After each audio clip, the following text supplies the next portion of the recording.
Welcome to Savor the Story podcast, where books and snacks are life. I'm Nicole. That's Vanessa. Sup? Hello. Hello. Welcome to Bonus Bites. Yay! It is time. It is time for Bonus Bites. We have a couple of announcements for this Bonus Bite. Yeah, I didn't know how to start this one. Yes. Yeah. Okay, so first, we'll tell you the book is The Unmarked Witch by Miranda Lyn. It is a duology.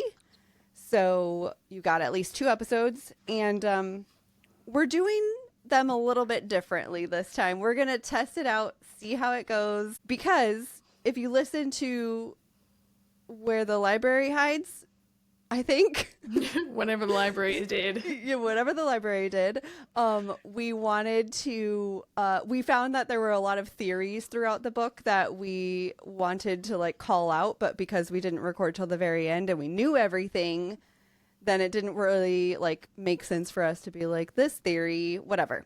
Anyway, so what we decided to do is break it up into parts. Mr. Chatty helped and broke it into pieces that made sense for us. So whether those spots actually make sense or not, unknown. That's what we're going with. So if you're listening to the audio only, you will not notice a difference at all. It's just going to flow through like regular. You may notice that we talk about theories a little bit more and then later be like, damn, we were wrong. Yeah. But as far as like the way we flow through the book, it's not going to be, shouldn't be any different. If you're watching the video, we will be wearing different clothes and look differently in every section that we record. Right. I wasn't going to try and do the whole, like, what was I wearing the first day? And I'll go put my hair up. Yeah, exactly. No. To be exactly the same. So, no, you are going to see a difference in the video. But, yeah, so in that, the first breaking point that we were told by Mr. Chatty is chapter 5, which, so we read chapters 1 through 5. And which got us to page 44. So we are going to tell you all of our thoughts and feelings and what happened in the first 44 pages. Mm-hmm. So if you're ready to start, I am ready to start. I am ready to start. I have one thing to say about the book. Before we even start. Okay. The physical book. Yes. I really enjoy that it says book 1 right on the front. At the top, like at the very top, you have no question. I know, like, and considering the amount of problems I've had with this year, like accidentally reading book 3s. Yes. Like, this has been really helpful. That would have been terrible if we came in and you were like, Vanessa, for some reason, it was not page 44 that chapter 5 ended on. So I read. So I just kept reading. Yes. It also has it on the spine. There's a number 1 on the spine, which is fantastic. Yes, every book should do this. I think you are correct. Thank you for calling that out. Yeah.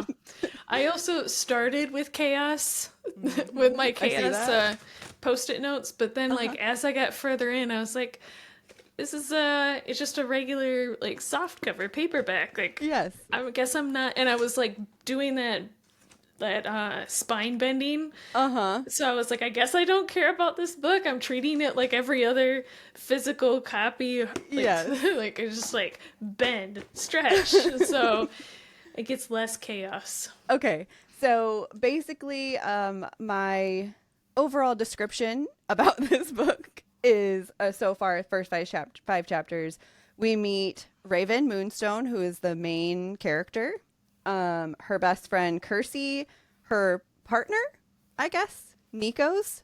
It sounds like he's her partner. Yeah. Oh yeah, full spoilers, remember, we're going deep dive. Just yes. A reminder.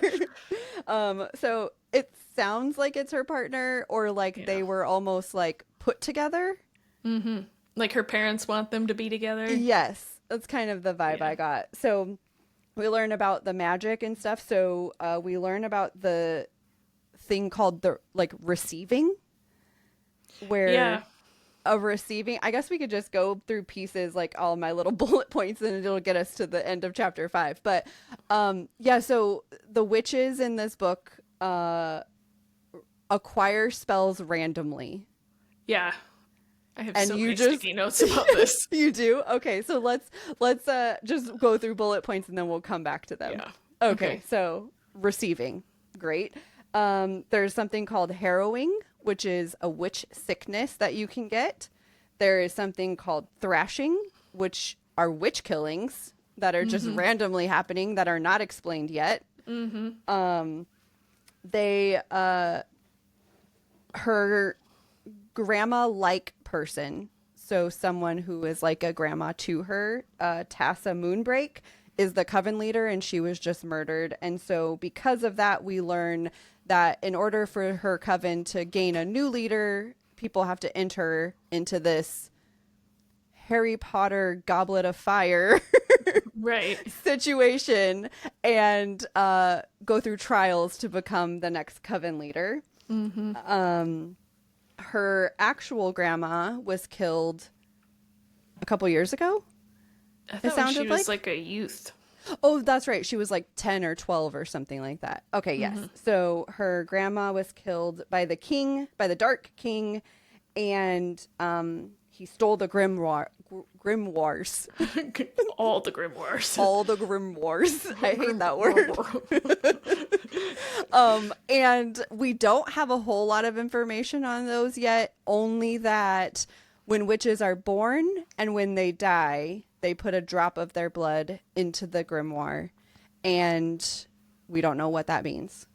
So, like, does it provide magic to the coven? Does it, like, power to the coven? I do have a sticky note on it. Okay. So we can talk about that. Yeah. But also... Yeah. Okay. So while you're doing that, we also have Raven ends up being... We don't know if she's attacked or if she is suffering from the witch harrowing, but she has all the symptoms of a harrowing and becomes the first witch to ever survive this, which makes me believe that it was not a true harrowing, which we can get to. So I think that's kind of basically it. Everything else that I have is mostly, I'll say one more thing. The trial bucket or whatever it is that you have to put your name into to join the fire. Yes, the Goblet of Fire is surrounded by the king's magic, which apparently gives Raven sex dreams or something. I don't know. I was calling it the sex shadows because I had no idea what was going on. No. Okay, so let's start there before we circle back to the other theories or anything that you have. Let's start with the sex shadows. Okay. Because what the fuck? Like I said, I had no fucking clue what's going on. Like, they're at the thing where they're... The Goblet of Fire. They're at the Goblet of Fire. It's basically a remembrance ceremony for the coven leader. They're saying goodbye. They're explaining to you what is happening or what's the next steps, introducing the Goblet of Fire. The king's person is there and he's like, I'm showing the king's magic, and this giant shadow and mist surround them. Yeah, as like a show of power. Yeah. And then they're like, hey, if you want to join the Goblet of Fire, make sure you put your name in there or your drop of blood or whatever. And everybody leaves. And so she's with Kirsi. And is that how you said her name? Kirsi? I called her Kirsi. Because it's Kirsi. Yeah. But whatever you call her. Yeah. So Kirsi is there too, and she's like pulling her through the mist. And apparently Kirsi is fine with this. She's just like, do whatever. Oh, that magic is strong. Yeah, but but Raven is having like an orgasm. I know, basically. Yes, that's actually a really great way to say it, because she's just like, she all of a sudden gets all like hot and heavy, and she's like, oh my god, I want to touch myself. I want to touch myself. I want to do all these things. And I was just like, yeah. Like, what the literal fuck are these sex shadows? I don't understand. Okay, so first I thought that he was putting magic around the thing to keep it from other covens entering this area, right? I thought, okay, so that's what it sounded like to me, which gave me even more Goblet of Fire references, because they put that like thing where if you're a certain age you can't put your name in the bucket. But I don't understand. So my only theory that I can come up with in this is that they're going to be like fated mates or something like that, like Raven and the Dark King. Yeah. There's some sort of fated situation, fated romance, like some sort of like familial, or not familial, but like, I don't know what the word I'm looking for is, but some sort of like connection there that is sex connection. I don't know. Yeah. So, because why else would that? I don't know. yeah. So I had a couple like theories at the beginning where, okay, because she talks about she talks about the shifters a little bit and how nobody trusts them and stuff, and I have like a sticky note where I was like, okay, so this is the first mention of the shifters, but I feel like this is foreshadowing, right? And then she talks about it a little bit later and talks about how the king's father was a shifter and the king and his mother was a witch. Like a witch. So the more I got through it, the more I was like, in the first 40 pages, I was like, okay, so she's apparently going to have sex with the king. Of course. Because... well, she kind of already did with his sex shadow. His sex shadows, yeah. So, yeah, and I think I even sent you a message that this was before I got to the sex shadow part. Yes. So my theory was, and in my sticky note, I was just like, this is garbage, because if this whole book is her sacrificing herself on the altar of a shifter or whatever, so that way Miriam and everybody will be fine. And then they were like, oh, the king is a half shifter and she's having orgasms in his sex shadow. I was like, okay, well, now I know what the book's about. So I feel like we don't know yet. So what we haven't learned is what's wrong with the world, basically. Like, all we know is that the Dark King is trying to gain control by collecting all the grimoires, right? And we know that our Raven's coven needs a coven leader. So we have trials. But we don't know, like, is there something going on? Is the whole point going to be just fighting this king? Like this sex king? Yeah, the sex shadow king. Yeah. I don't think I have any theories on that yet. So yours is like a little more, I feel like a little more than mine right now. Yeah, I was surprised to find that he was also like a witch, or he has a coven of witches. I was surprised to read that, because in the beginning they're like, oh, he's killing all these witches and taking all their grimoires, which I guess I assumed was because he didn't want witchcraft in the world, but it just turns out that he's trying to be the coven of, or he's trying to be the coven leader of, like make one big coven. Yeah, like trying to get all of the magic. So something I have to bring up with this, I don't understand. I don't really think up until this point the magic is really explained that well, because all we know based on one interaction with a person is that nobody knows what magic they're going to get. You can't learn magic, and all that's going to happen is one day you're going to be sitting there and you basically go comatose, and then when you come out of it, you have a new tattoo and a new power. Right. So, which, by the way, I was really disappointed when that happened in the book, because the lady it happens to, she comes out of it. She knows what's happened because she's a witch and she has multiple tattoos. But she didn't even, she has a new tattoo. She came out. Yeah, she didn't even talk about it. She just came out of it and she was like, give me my things and I have to leave. And I was like... Well, so Raven did explain that no other person knows all of the powers that any one witch has. So maybe she didn't bring it up because of that. Like, she can't tell you what what power she got. Yeah, maybe. But you think the woman would have been like, huh, what is this? Yeah. Yeah, like she just, like acted like it didn't even happen and walked Right. away and left. Yeah. And I was like, okay, well, I guess that's just introducing how it happens. Right. Yeah, I definitely think we need way more information. Like when you get the new when you get the receiving, do you instantly, you as the witch, know instantly what new power you got? Or is it some sort of like trial and error situation where you're like, let's try this thing? So we need to know more about that. Is the magic specific to like a specific coven can only receive certain kinds of magic? Or like powers of magic? I don't know. Also the fact that Raven does not have any markings on her, but she does have power. So like I don't know if I don't have any theories on that yet. Like like why she has no markings. Yeah, I have no clue. No thoughts on it yet. Okay, great. We're in the same spot.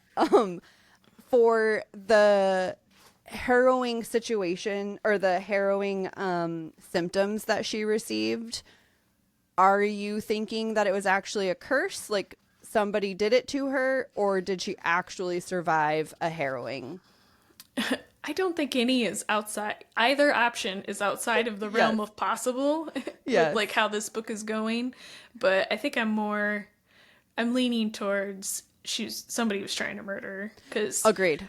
I don't think we have clear enough evidence of what a harrowing is. Like she's just like, oh, blood started pouring out of every orifice and I almost died. It was like, well, is that what happens in a harrowing? Because you never said that, you know? I was thinking the same thing because she was explaining that she felt like she was being summoned out there.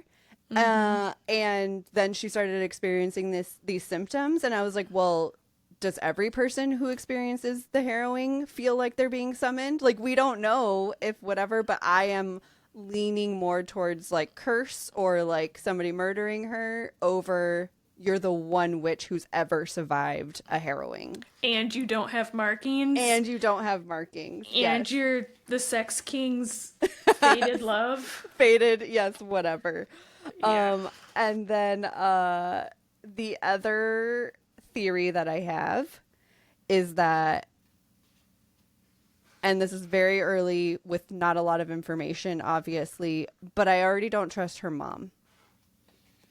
Because her parents are weird. Yeah, parents feel very weird. Mom specifically didn't want to hear a word about how Raven was like, I think I might have been cursed. Like mom was like, nope, don't talk about it. Don't talk to the coven leaders about it. Don't do anything. We're just not going to talk about it at all. You just survived the end. Like, so that felt weird. I do feel maybe there's something in her lineage that's like, oh, this is, I guess, into another type of theory where I feel like, because they don't want her to go into the trial either. Like maybe her mom and dad are shifters or something. There's something there where she's like, mom is like, don't put your name in the goblet of fire because something is going to get revealed about our family like lineage or something like that. Right. Yeah, that's actually a really good point. As soon as you started saying it, I was like, that actually makes sense. Like, but there's got to be something there. So I don't know. Right now, I don't have trust for mom on very little information.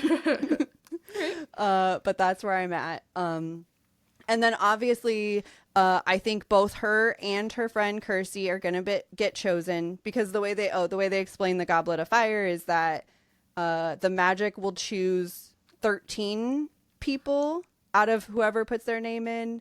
And then the coven will choose like 6 or 7, something like that, out of those 13. And those 6 or 7 are who actually enters the trials. I think obviously we're going to get both Raven and Kirsi in there. Do you think there's going to be a betrayal there? Oh, right now, no. I think right now, is. You do? You think she's going to be a backstabbing friend? Oh, no. Okay, I think I'm going to stick with right now I'm going to say no. Yeah. 44 page in, Nicole thinks okay, it's going to happen. All right. That's fair. So. I mean, I feel like that's a common trope to have the best friend be somebody that you don't think that they are or something like that. But for now, I'm gonna go on the side of like, no, they're gonna have to like team up to do something and get through the trials together or something like that. Yeah, that's a much more optimistic outlook. Well, we gotta split it a little bit, I guess. All right, fair. I also feel really bad for Nikos because I see him ending up with a very broken heart at the end of this. Yeah. So I have a sticky note at the. I just by the end of the fifth chapter, I kind of feel like Miranda Lyn is purposely making him to be like a stick in the mud. Yeah. Like he's not terrible, but he's not perfect, right? He's not the gray, morally gray. Yes. You know, he's just like a guy who, like, if you assume, like, I don't know, like, this is a fantasy world, right? Yes. So, like, let's call it, like, if it was, like, the Middle Ages or whatever, where he's like, oh, I would really love for you to be at home, you know, raising the kids and stuff like that. That would be completely normal for that time. Right. But since I have no backstory, he's probably just a regular guy.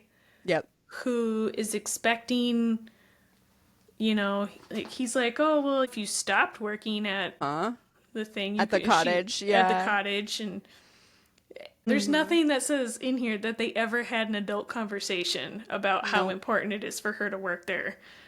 Right. You know, exactly. Yeah, it definitely feels like I totally agree. I feel like he is just like a regular guy. I do get the feeling that he cares about her. Like, I do think that the feelings on his side are bigger than the feelings on her side.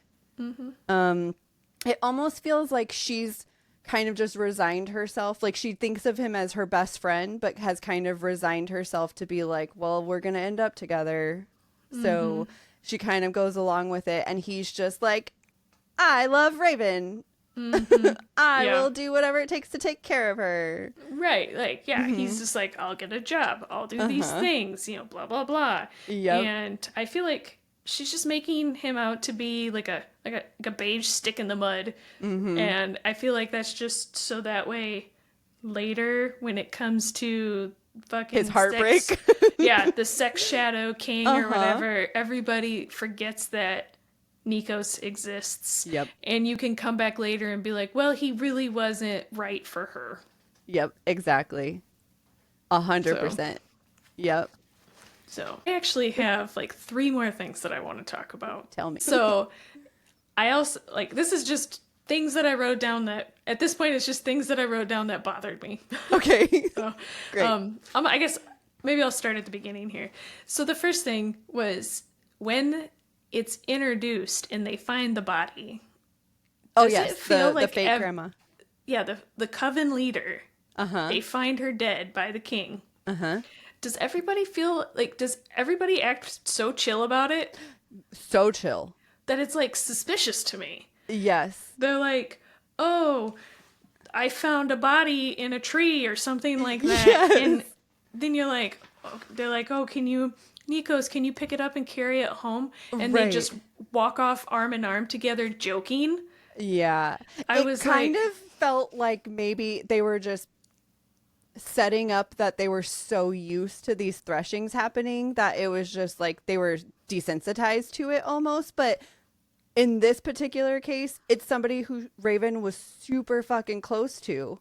Yes. So why didn't you have any feelings?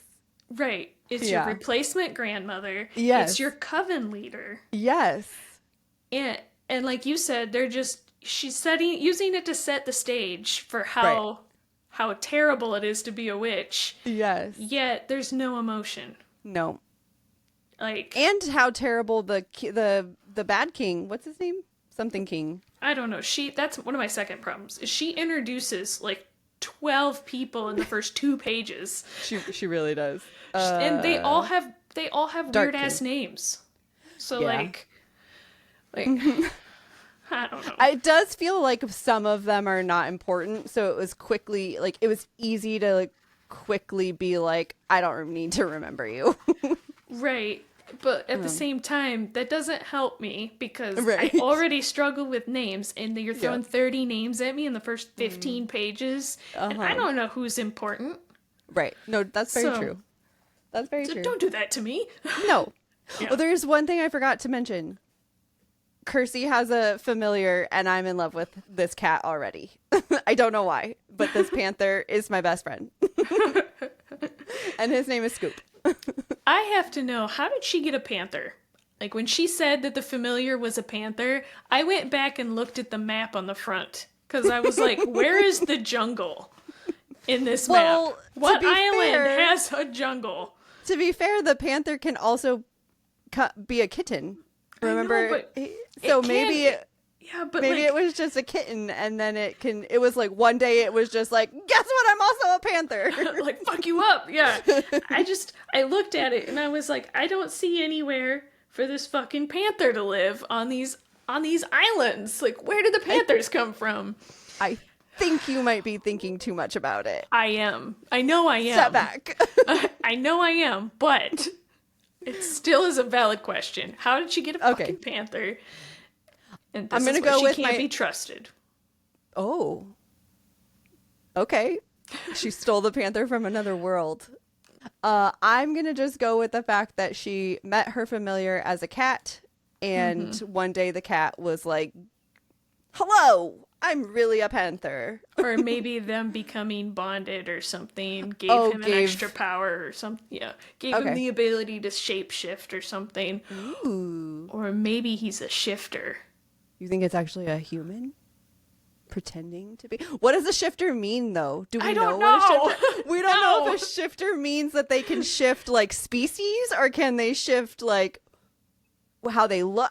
We don't know anything about the shifters. I know, but Okay. what if the panther is like a dude? I'm gonna go with like 50-50 on that. I don't think I'm sold on that theory. I think it's a little bit better than aliens, Vanessa. Yes, but I wasn't sure where you were going with it. I was, throwing things out. All right. Okay. yes. My last point. Yes.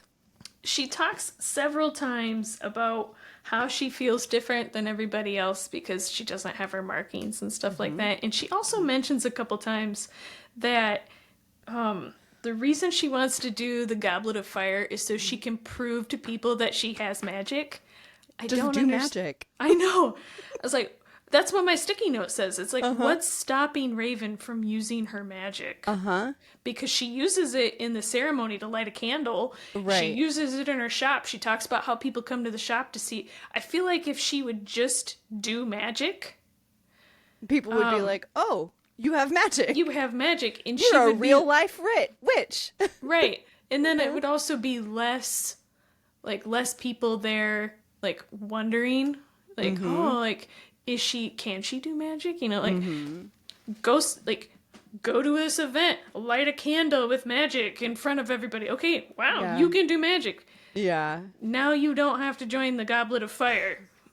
Do you I think get this that comes, that's the point, but Do you think it comes back at all to the fact that they can't, like, they don't share all of their powers with everybody around, which also doesn't feel right to me, because at some point, like, if you spend enough time with somebody, aren't they going to see all of your powers at some point? yeah. I don't know. It feels weird. But that's my only thing is, like, maybe she hasn't really done anything because maybe her powers are such that she can't do that in front of people because she can't let people know what powers she has. Yeah, and I get that. Like, you want to keep something back so that way, like, if you're in a witch's duel, I don't know, maybe you can, like, come at somebody with a... But, Yeah.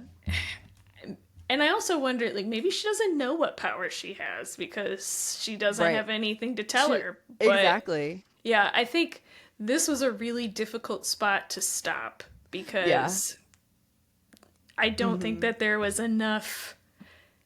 No focus was in one place in this verse. It's like she tried to introduce everything in the first 45 pages. Yes. And so instead of getting like, this is what magic is, this is what, blah, blah, blah, blah. Now I just know that there's 30 people who have a varying amount of powers. and nobody knows what's going on, and everybody's dying. And yes, the witch exactly. has, and the king has sex shadows. Most important part. Depends on what you're reading it for. That's right. Well, I will tell you, I'm very excited about. I'm very excited to keep going. I was very upset that I had to stop. But yes, I am excited for the next section to see what happens. I wouldn't say I'm excited, but I'm not. I'm not out yet. Okay, great. All right, so this next section is chapters 6 through 13. In this section, we basically little breakdown of what happens here. It's the start of the Chosen's journey. It's basically from the point that they put their name in the Goblet of Fire to the point of them getting to the Black Castle to start the actual trials. So that's what this all of chapter 6 through 13 is. Exactly. Yeah, so if you didn't know already, Raven and Kirsi are obviously 2 of the 13 that are chosen. And after they enter their blood. Okay, first, before we get into any of the things, Raven's mom is pissed. And she says, you have no idea what you've done. Yeah, I actually have a sticky note about that. Do you? Because that feels like... I feel like I should have some sort of theory about this. Because what the fuck does that mean? You have no idea what you've done. Yeah, so I had, I guess, a problem with this because my problem is why does there have to be secrets? You have an adult child. Yes. Like, tell her, like, if there's a family curse or something, like, tell her why she should not do this. it'd be different if it was like, oh, you know, I don't know, maybe like a small secret. Like, I don't know. Like, I don't know what it consists of a small secret. Maybe you don't want to be embarrassed or something. Like, I don't know. But sure, if it's really life or death, like, you will die. Right. If you do this. Yes. I feel like you need to get over whatever is keeping you from being able to, like, have a conversation. Yes. This book would be way more straightforward. Yes. If her parents were just like, all right, your mom is actually a shadow person. Right, exactly. Like, there's some reason why, some lineage there, some curse, something that's happened that made it to where, like, you should not enter these trials.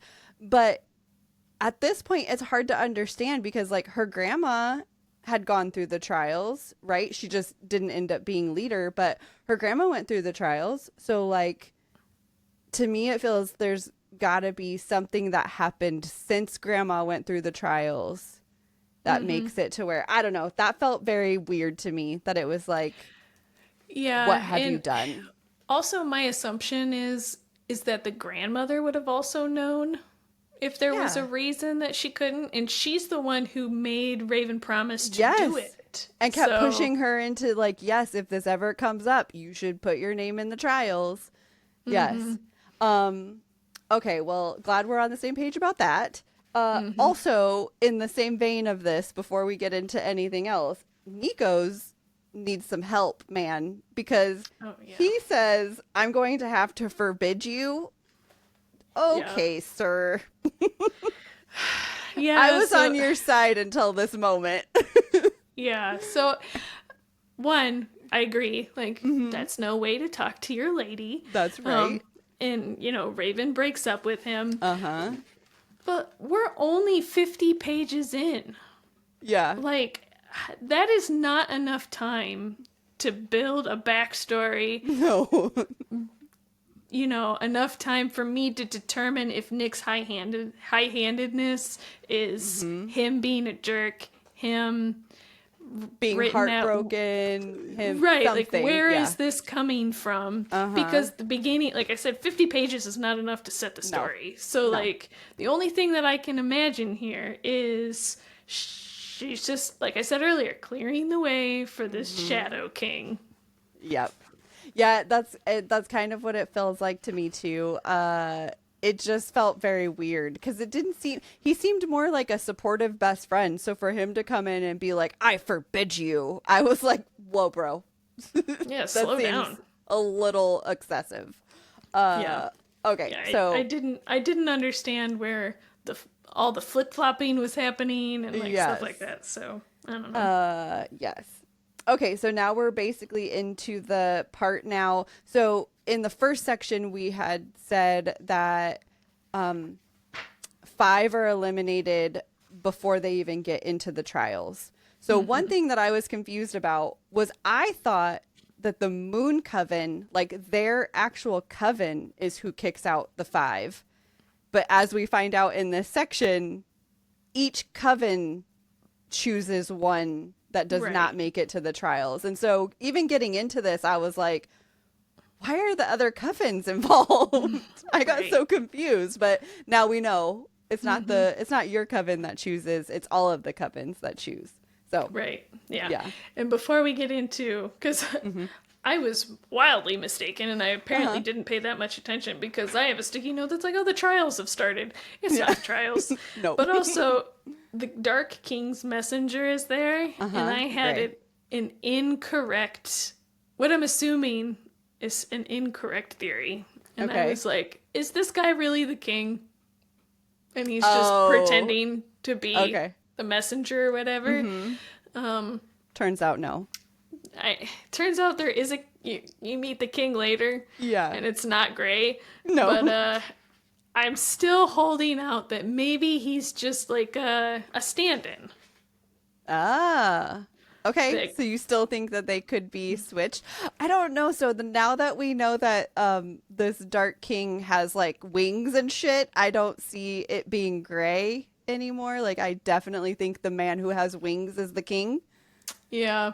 So I was trying to think of ways I could spin this to make myself be right.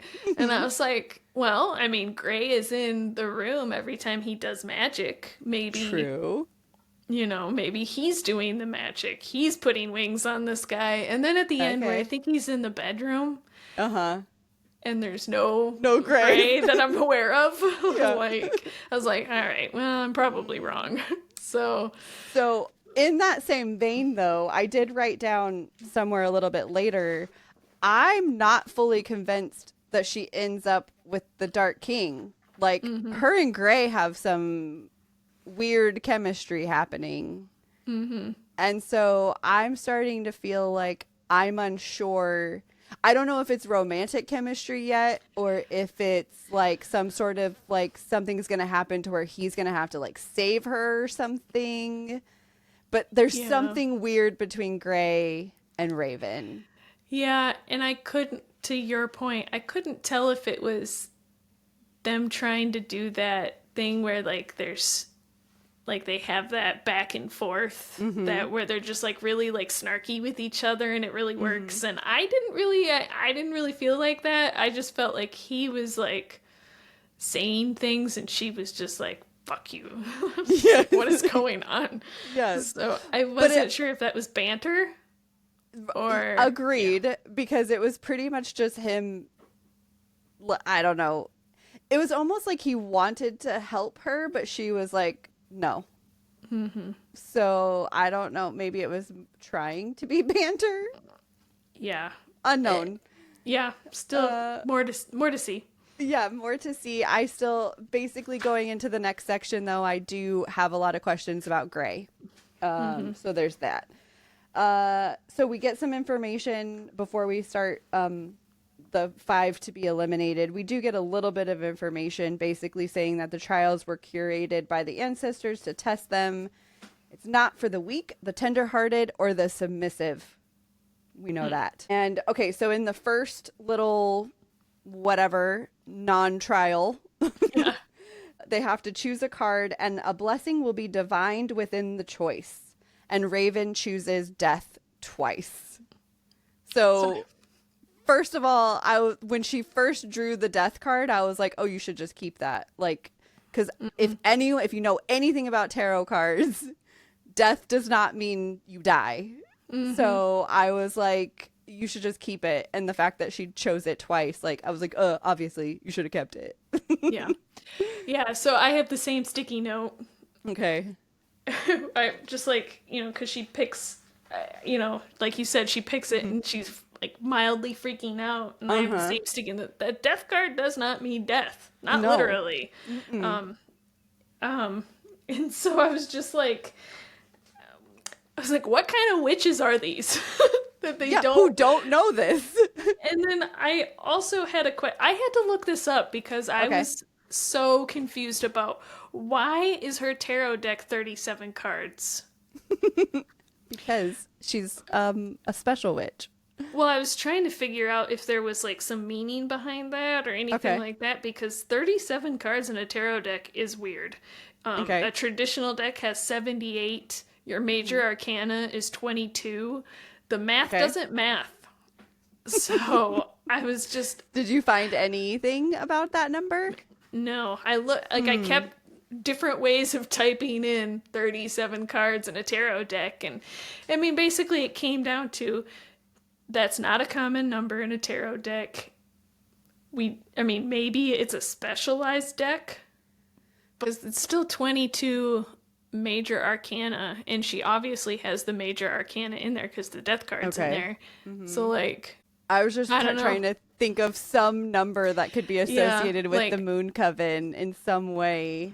No. So like, I don't know. So I think that bothered me because it's not a traditional number, and I recognize I got hung up on this. It's not a traditional tarot card number, but it's not explained. Why is the deck 37? Maybe it will come later in the book. I doubt it.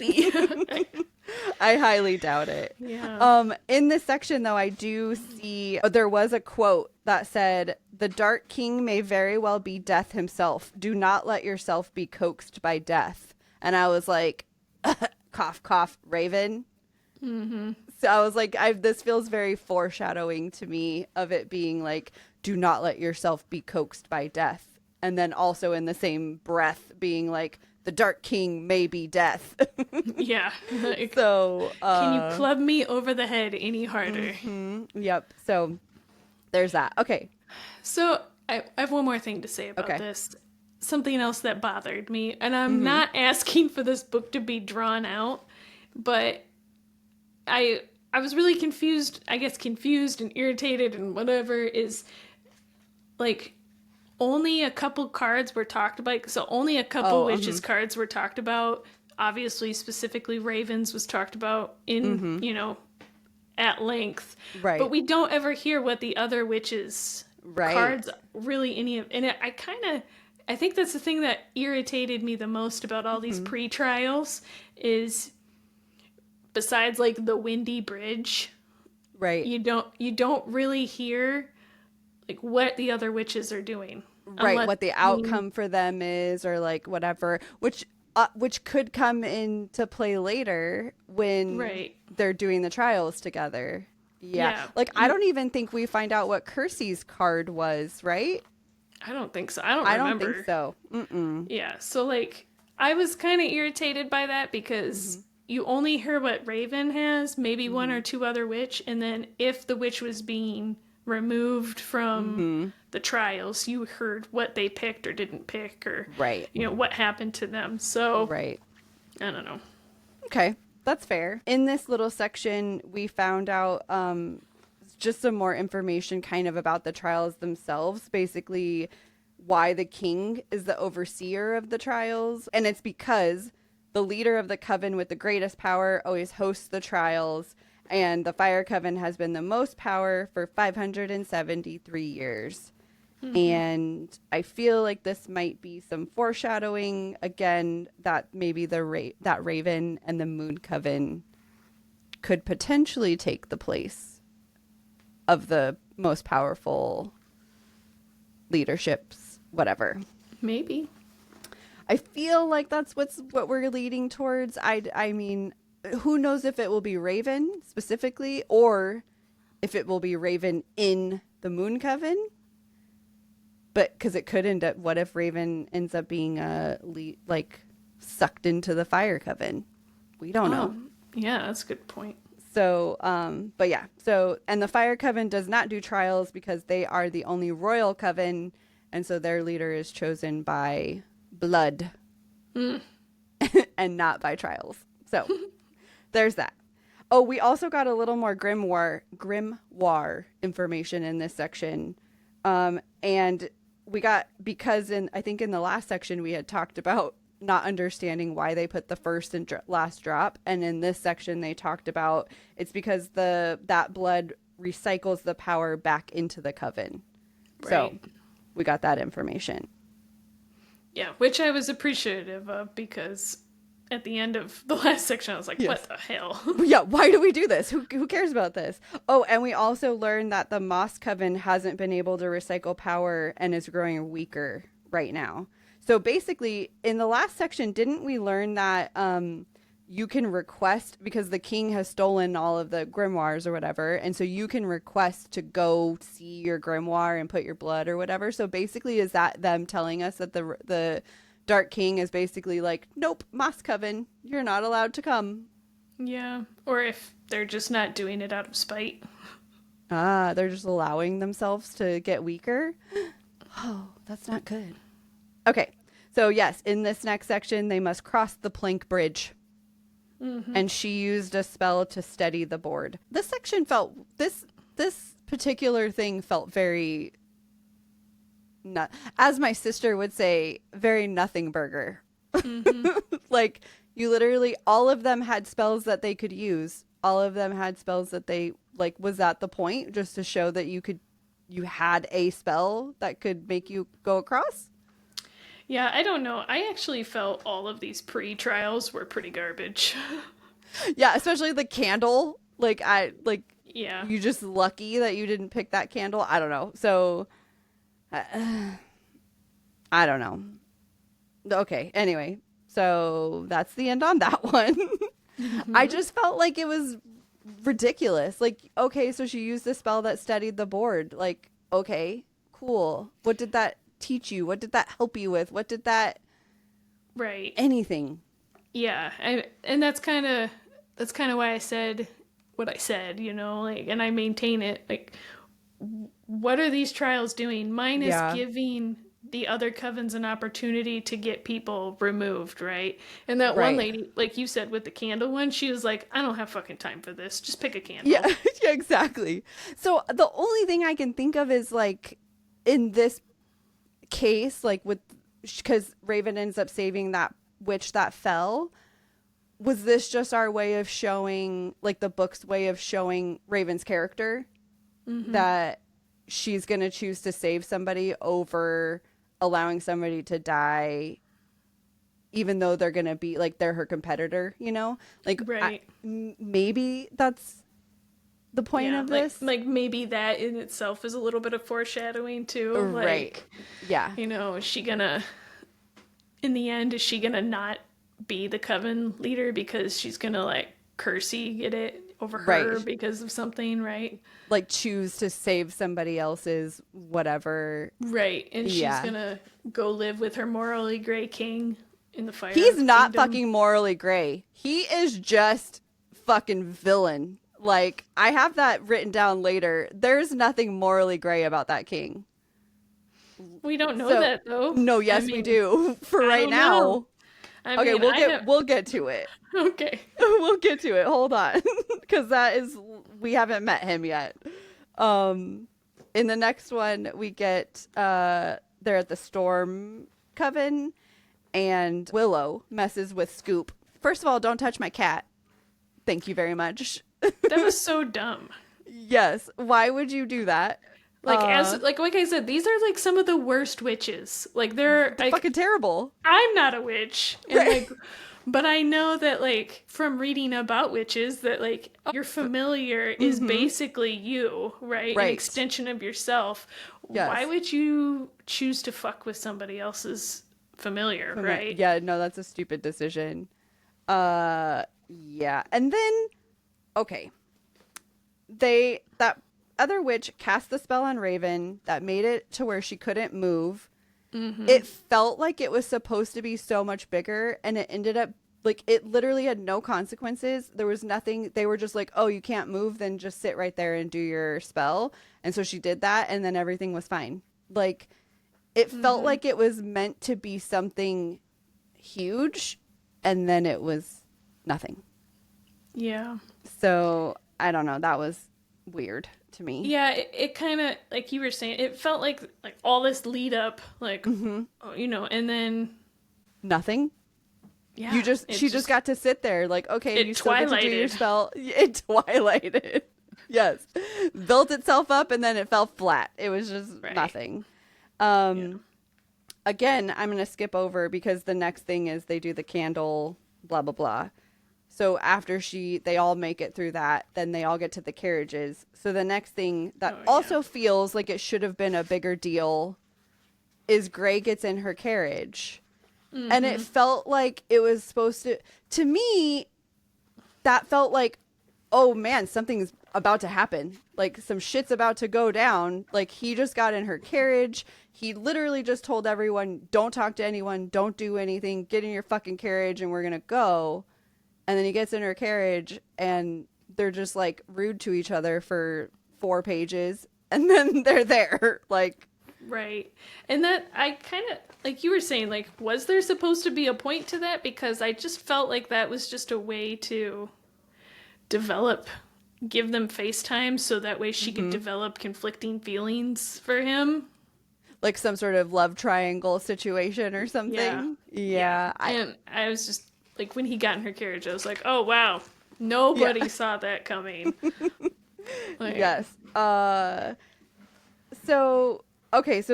This is where I wrote down about the morally gray stuff. Okay. So the Dark King, first of all, I have like bullet points here. First of all, just his voice gets her going. Good Lord. Calm down. Second, he has wings. What the fuck? Third, he literally just killed a man in front of them. The man comes in and says something about his family, and he's just like, yeah, fuck you, and kills him. Okay. So I'm usually on board with a morally gray character. I am totally fine with a morally gray character when they are making decisions that maybe are bad, but have good intentions, right? Good underlying intentions. What are the good intentions? We've already learned that he killed 2 people or whatever it was before they even got there because they were trying to help their family out. This guy was trying to do something good and he was just like, no, fuck you. You broke the rules. I'll kill you. That's not morally gray. There's nothing there. You can't tell. There's no story that you can tell me where it turns his action into a morally gray action. He has sex shadows. No, that does not make him morally gray. That just makes him a straight villain, and she just accepts it because of his sex shadows. And his sexy voice, and his wings, and... Apparently, like... Yeah. I'm leaning, after meeting him and realizing who he is, I want her to end up with Grey. Fuck the Dark King. Oh, yeah, that's probably what's gonna happen. Yes. But, like, because... I don't know. I don't, like, in my mind, I was like, how is this guy, like, kind of like you said, how is this guy morally great? There's gonna be something where, it's not a great excuse, but it's like, I didn't kill those witches. I didn't do this stuff. Like, I have to do these, I have to take the grimoires because I have to stop something. I have to do... Like he's got a curse on him or something like that to where, like, if he doesn't do it, everybody will die. Right. Like, I don't know. I feel like that's what we're building up to, though. Yeah. Like, there's going to be some reason why he has to do all the things that he's doing, and it's not going to be a great reason. But it gives him that morally gray line, basically. It gives him that, like, excuse that makes him tolerable.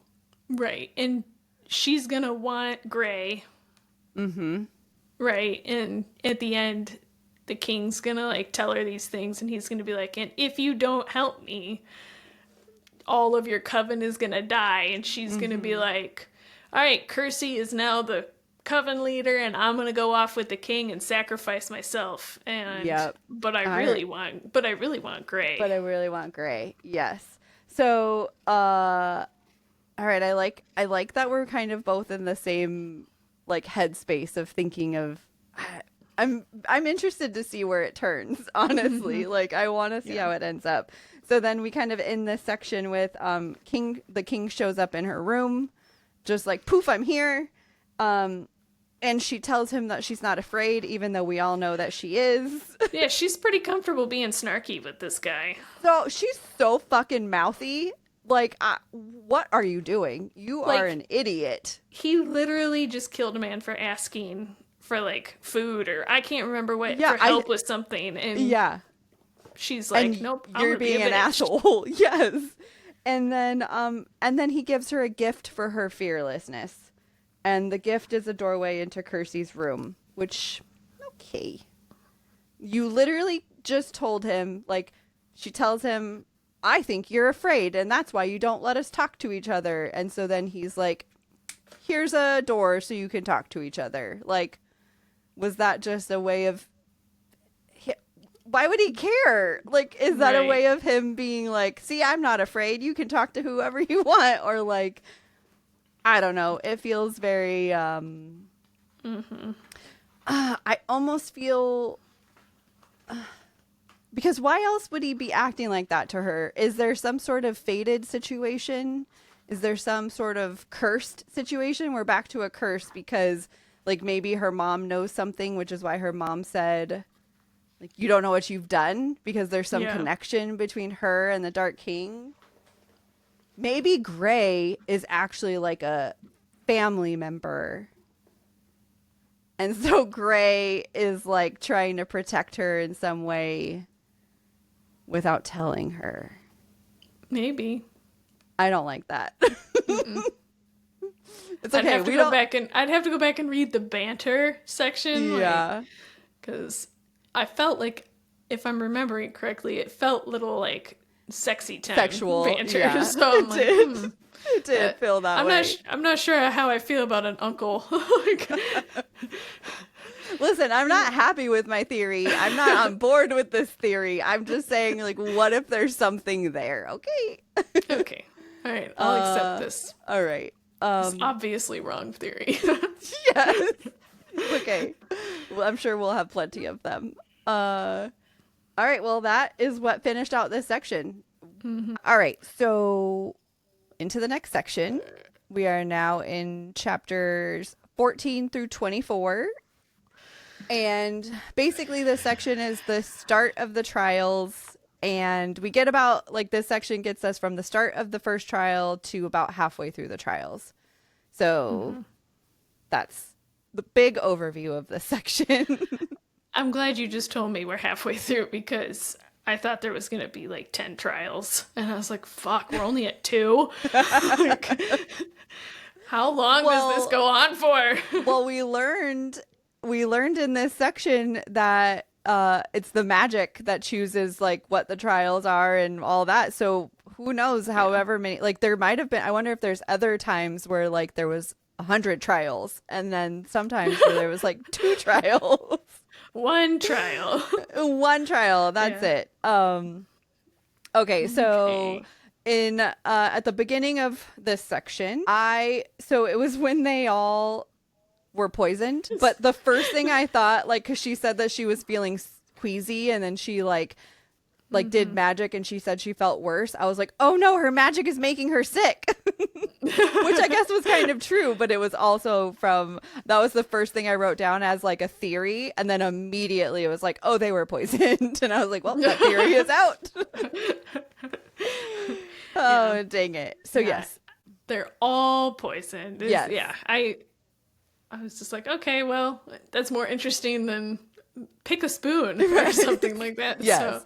So I was happy with that. Yes, I do think that the first trial was much better than the like, what candle did you get? Or like, all that kind of stuff. Pick your card. So yeah, the first one is they're all poisoned, and Raven immediately knows like what the poison is and what the remedy is, and the remedy or antidote or whatever is fucking crazy. Like, why did you think they were going to be able to find all of this shit? Right. Yes.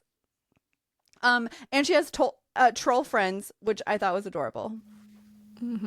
Yeah, I was glad that they were in the book earlier and they just didn't show up. Yes.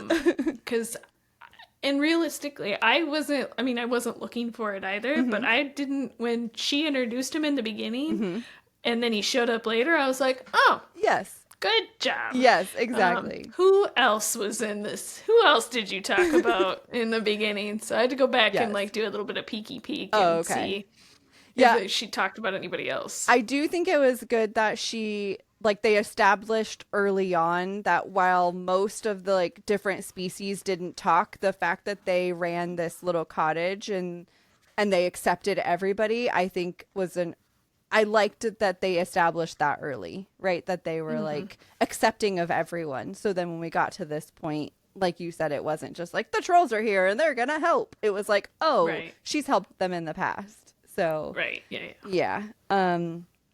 So yeah, after the antidote was given to everyone, the king was there waiting for her at the end. Also, the fact that this Onks guy, or whatever, how the fuck you say this guy's name, tries to murder everybody. Like, man, we're already Onyx? There. Onyx? Ah, yes. That makes much more sense. I was like, Onks? What's fucking word? Onyx. Onyx. Yes. Like Onyx Storm or Onyx something. Like whatever the stone the or book. Well, yes, but the stone. The actual like the gemstone is onyx. It's okay. Yeah. We love you. Thank you. You're welcome. But yes, he does. Onyx tries to literally kill everyone all the time. Right. Yes, even after the king told them last time, literally don't hurt your other people. Stop killing people. Yes. And he's like, no. I will not. I'm gonna keep killing yes, people. Exactly. You know, you say that, and just like how Raven acts in this book, for them seeing how murdery the king is, none of them care. Literally none of them care. They do not care about not doing what this guy says. He's like, don't do that, because look, I will murder you. And she's like, you know what, I'm gonna sass you back. And then for less, and then like Onyx is like, oh, you told me not to murder people? I'm gonna do it again. I'm just like, yep. This king he's murdering the wrong people. He really is. You're right. Sorry. I digress. That's okay. He is. So he's also fucking with Raven a lot. So that's what I literally wrote down in chapter 16. Why does the king keep fucking with Raven? Get the fuck out of my room, bro. Yeah. Yeah, I don't know. I did write down in chapter 16, the dialogue has gone off the deep end. Fuck, it's awful. Yeah, so I think I write it down later. I know I have a sticky note somewhere in there. It gets really high school. If that makes sense. I literally wrote down, because I wrote, the dialogue gets crazy, and he says, what do you want from me? I think you know. And I was like, what? Why? No, we don't know. Please explain it. Yeah, like it did. Like it's that, like, I don't know, high school drama, but I'm still trying to be like, I don't know. I'm still a king. I'm still like a all-powerful magical king. Witty and stuff like that. And yeah. Also in this chapter, we learned that somebody else was trying to get her sick. So she didn't have the harrowing, but she had when she had those symptoms of like whatever. Oh, yeah. And the king is actually who saved her. So we learned that. Yeah. Which why? But never Why explained why. Yeah, we still don't know why you saved her, why you were even there. Like, so I don't know. I feel like there's something, if I have to go with a theory, there's something about her, which is, it's not a very sound theory, but there's something about her that he is like connected to. Like they have some fated thing. It has to be some fated thing where he had to go save her because whatever. Anyway, in the next or chapter, he knows her secret or something, right? Well, so he's very confused, right? The thing that he ends up saying that he wants to know, like, why I'm here, is because he wants to find out why her marks don't show. So clearly, like, he doesn't know everything about her, but. Or maybe he does, and he's just testing to see how much she knows. You think? I don't know. I still have suspicions about her family. Yeah.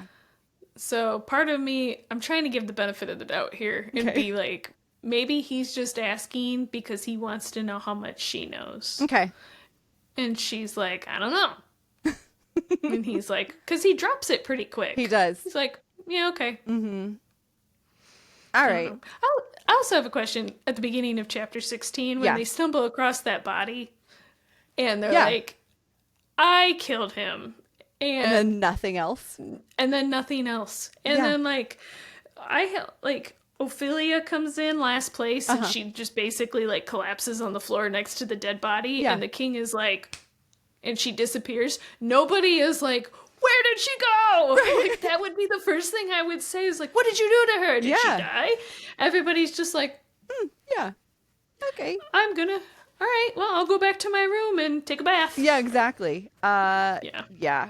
But so, all this dialogue to what you were saying just felt like, I thought it was weird just like you did. It's all weird conversation and it just felt like trying to build a relationship or a foundation for a relationship, but maybe the relationship wasn't, or, like, it's just not there. Nope. I don't know. It was all meant to be like witty banter and it's just not quite there. Yeah, because I feel like all of that quote unquote witty banter in that one then translates into like chapter 17 when he is like literally always around, like listening to her, sending her notes, forcing her to eat. It's like this immediate he cares about her and then shows up when she refuses to read his notes. I don't know. I feel like I guess this is where he changed the rules and says that they can no longer harm each other, which they don't really listen to. And then and this is also where I'm starting to feel more like there's something with Gray. Like this is where he helps her out of the dress and like nothing happens, but like I feel he cares about her. I know. I even said because like, oh, so this is where the love. I don't know. I said square. The love square the begins love square. Because I would say triangle, but you have to include Nico. We still have Nico's. Yep. Yeah. So. And I feel like I don't know if I have a theory on why Gray, unless, okay, I just thought of something. Because unless the king and Raven are fated in some way, and Gray, being the king's cousin, has some sort of like tie to it, right? Like some sort of, there's some skin in the game for him for the fated people to end up together and support of his cousin, basically. But I'm getting vibes that he loves her.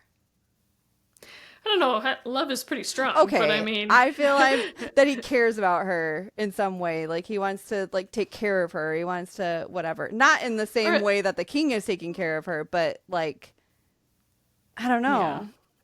I'm just getting that vibe. Yeah. And then also like, I don't know. And then I feel like you could be right. And then, but there's also the red herrings that he's like, flirting with Willow and even what's her name? Brienne or something whatever, like that. Whatever her name is. Yeah, whatever the other girl's name is. He's even started like Brea. Brea. Even started flirting with her a little bit. Like, I didn't know if those were red herrings or I almost feel like it's because he knows that from the way he's treating Raven, he has to make it seem like he's not showing her favoritism. He's now going off and like flirting with the other ones too. So I don't know. So the next section, we get into the next trial, which was a weird, trippy trial where they... Oh, with like the like... They had to make it through the maze or whatever.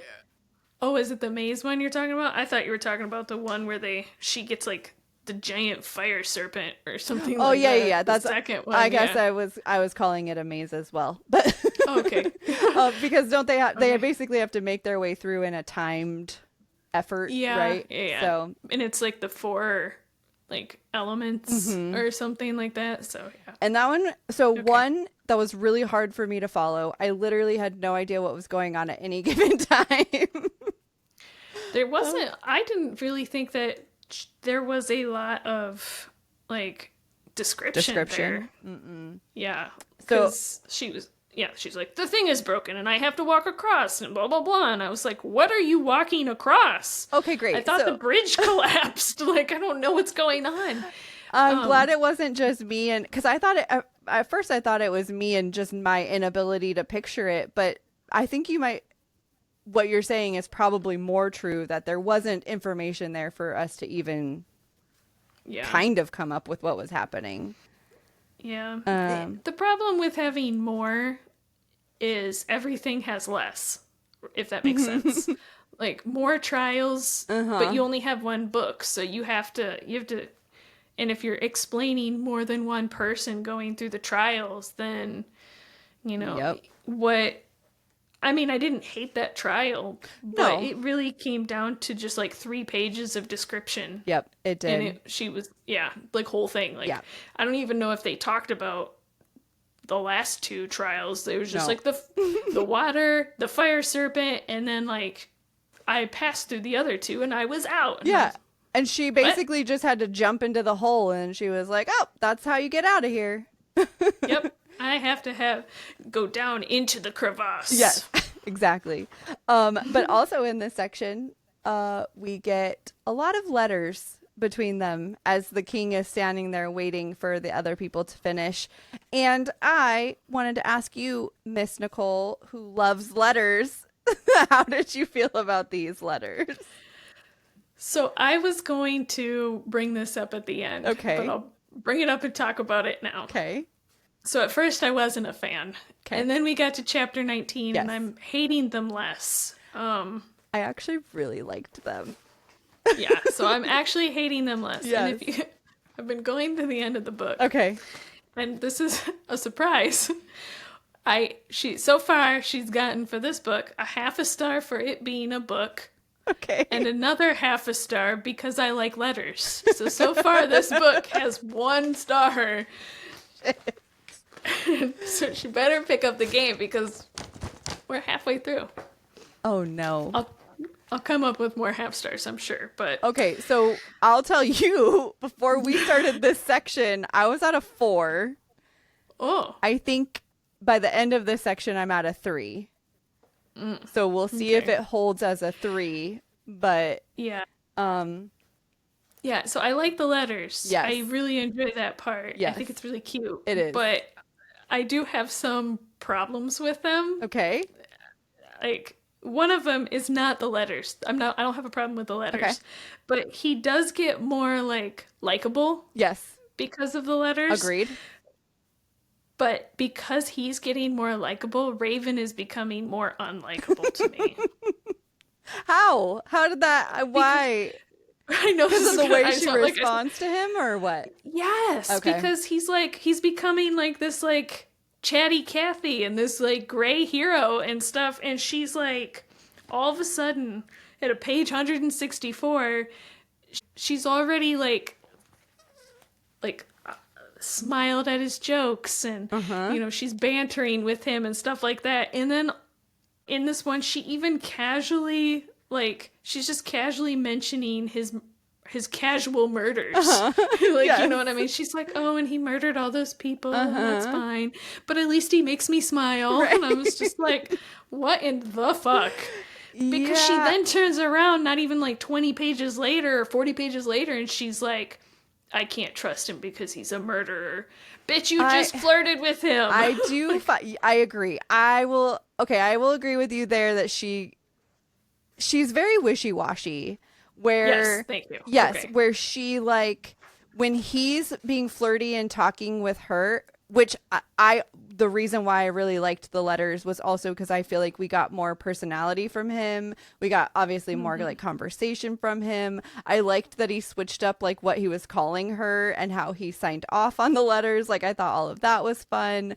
I do feel like you said, like, at some point we have to find out why his bad things that he's doing are gray and not just terrible villain things, right? Right. But in her talking to him and falling for him and like all that kind of stuff kind of gives us the idea that she's starting to like maybe not pay attention to that shit as much, but then immediately turning around and being like, oh yeah, I forgot, I hate him. Right. I hate that part of books. Like, if you're gonna love the gray guy or the bad guy or whatever, then just fucking do it. Like, don't go back and forth and be like, I hate him, I love him, I hate him. Like, that is so annoying. Yeah, she's really, to that point, she's really compartmentalizing who he is. Like, almost like he's two different people. Yes. Like, she really, she really loves him as like the flirty like letters guy and stuff like that, and then she's getting special treatment and he's giving her all these nice things, and then she's like, oh, but yeah, my grimoire. Right, exactly. Yeah. Well, yeah, and I mean, he helped her in all of the trials so far. He's helped her. Yeah. Yeah, she's getting special treatment, and she's like, yes, just I don't know. Just own it. I don't know. I don't know either. So I will tell you, in chapter 20, I wrote down. So I have been liking Gray, right? I've liked Gray. The Raven. I mean, the King has whatever. He started pulling me in with the letters. I might be on the King's side now. And in chapter 20, I wrote, I may have flipped. I think I like the King. I'm such a sucker. Because I also the note that he sent that says, Raven, please come back to me, or please come back is what he says when he allows them to leave. He says, Raven, please come back. That note got me immediately. I was like, oh no, I'm so sad for you. You just want her to come back. Yeah. This part of the book really confused me. When we leave and go to the Hollows party. Okay. Yes. Yeah. So I have one more thing to say before we get into that. Okay. Yes. But it goes back to what we were saying earlier with the childishness. And like, this is where I was done. Okay. Is the part where Gray, they're talking and Gray like pulls the chair out from under them. And he's like, oh, oops, like the equivalent of I didn't see you there, or I didn't know my own strength or something. I was like, that's it. I'm over it. I think that's the turn for Gray, because that's when they're in the hall, right? They're all hanging out in that room or whatever. Yeah, I feel like that is the turn for Gray. Before that moment, Gray was like this stoic king's man that's like there to oversee everyone, is just like, don't fuck with me. And then that moment happened, and everything from that moment, which I also wrote down as we get into like the All Hallows, whatever, he's a completely different person from that point on. Yeah. What happened to him? He became like this high school or like early 20 dude that's just like, hey man, I'm here to hang out and be your best friend. Right. Like, yeah. I'm so confused. Yeah. I didn't understand. Yeah. I don't understand the swap, flip-floppies, but I also, like I was saying earlier, I don't understand this part of the book, the whole going home thing. Like, because we didn't get anything out of it. They went to the festival for like 30 seconds. They like that was the whole point, I thought, was to like this whole tradition of doing this whole thing at the festival and everything. Like, The only thing we got out of this section is that Gray is now part of the friend group, and and she got a new power. The unlock spell. Yes. Like other than that, this going home was nothing. She didn't have a conversation with her parents. I guess it was to like bring in Nikos, maybe, to show that like she wasn't gonna go back with him. Yeah, maybe, but she never even commits to that because she starts having those fucking dreams that I'm not 100% sure if the king is actually in the dreams or not, like, or if that's just her dreams. So, okay, yep. Okay, before we get to the dream, hold on. Okay. So we find out Nikos and Raven decide to be friends. Literally within 8 hours, Nikos is like, I don't want to be friends. And I was like, bro, this was your idea. And then mom shows up and is like, come with me. And he's like, I don't know you. Yeah, it was so fucking weird. Okay, so then right after all that happens, it was whatever. We get the dreams. My theory is it's not a dream. It's happening in real life. He's going to bring it up at some point. Like, he's going to make a comment to her at some point, and she's going to be like, oh, shit, that's really happening. Yes. Which, why she doesn't already know that it's real is confusing. Yeah, I assumed that whole thing at the beginning with Nikos and Gray coming to, like, their festival thing was just a way for there to be more time given to Gray and Nikos to develop that love square. Yeah, yes, the love square is now fully intact. I also think it showed because the king brought up Nikos in the dream at some point, asked if he was gonna, if she was gonna like go back with him, and I was like, oh, so now we're bringing some jealousy into it. Like now we're bringing in, so and she doesn't answer. She's just like, so does she not? I mean, does she not ever give like an answer?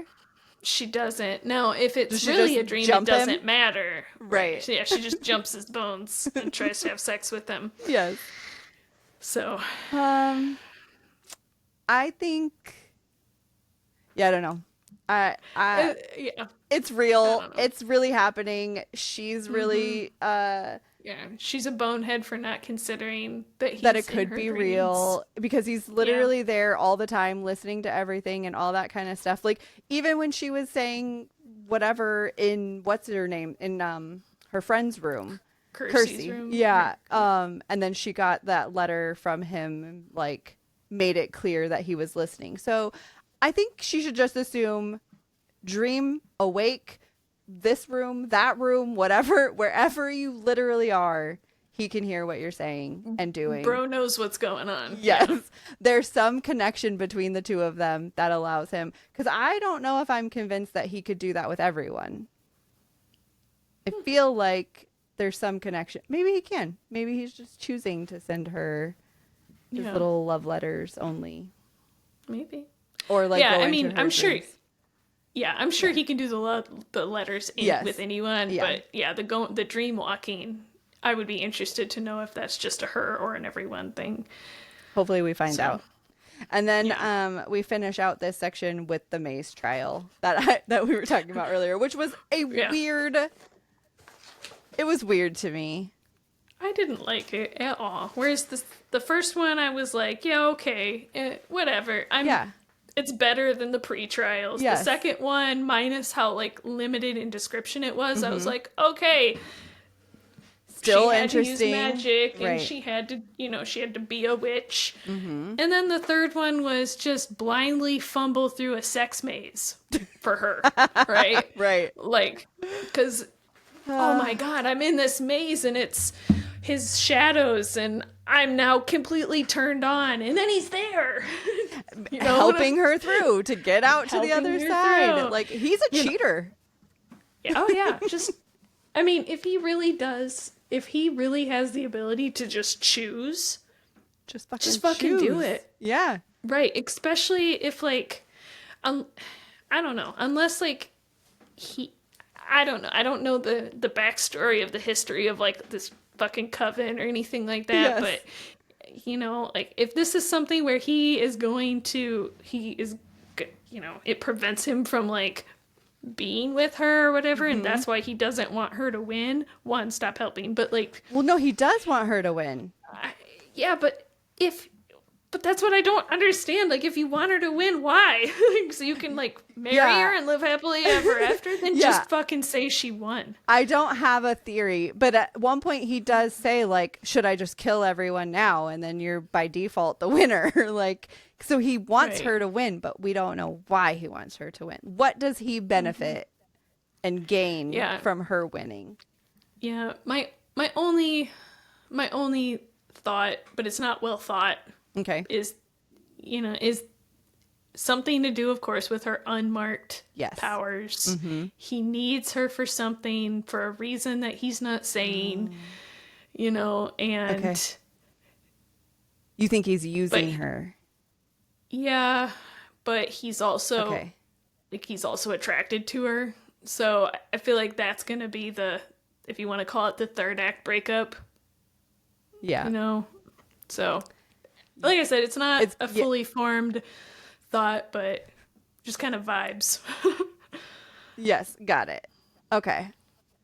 All right, well, that's the end of that section. All right, so this section is basically going to take us to the end of the book, and no, it is going to take us to the end of the book, and the reason I said basically is because the summary of this is basically the end of the trials and the end. Yes, we get through all the rest of the trials, and shit goes crazy. So I will just jump right into the next thing that happens, which is she finds the grimoires. And I feel like we got some information about it, but I feel like the information doesn't come till much later. That we get about the grimoires. Yeah. So this is just a complaint, but Raven's flip-floppiness, where she's like, I hate him again, so I'm gonna go look for the grimoires. No, she doesn't. Does she leave to look for them, or does she leave because she's following Brea? Well, she leaves her room because she's gonna go look. She's gonna leave her room, and while she's out there, she happens to come across Brea, who's also leaving her room. We don't know at the time that that's what she's doing. She's, that she's looking for the grimoires. The grimoires, but when you get to the room, you sure find out quick.